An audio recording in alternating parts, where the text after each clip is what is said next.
আসসালামু আলাইকুম রহমতুল্লাহ। প্রিয় দর্শক, করচনাঙ্গা পূর্ব জলপাড়া জামে মসজিদের ইমাম প্রায় প্রতি রাত্রেই ভোরবেলার দিকে নামাজ পড়ার জন্য মহল্লার প্রতিটি মানুষকে এইভাবেই দাওয়াত করে মসজিদে নিয়ে যাচ্ছে সালাত আদায় করার জন্য।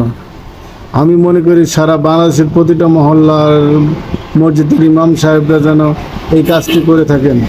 আল্লাহ সবাইকে হেদায়েত দান করুক, আমিন। সবাই ভালো থাকবেন, সুস্থ থাকবেন। পুরো ভিডিওটা দেখেন, তাহলে বুঝতে পারবেন। আল্লাহ হাফিজ।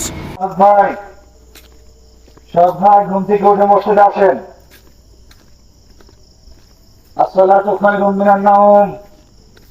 মনির ভাই, ও মনির ভাই, মনির ভাই ঘুম থেকে উঠে মসজিদে আসেন ইনশাআল্লাহ।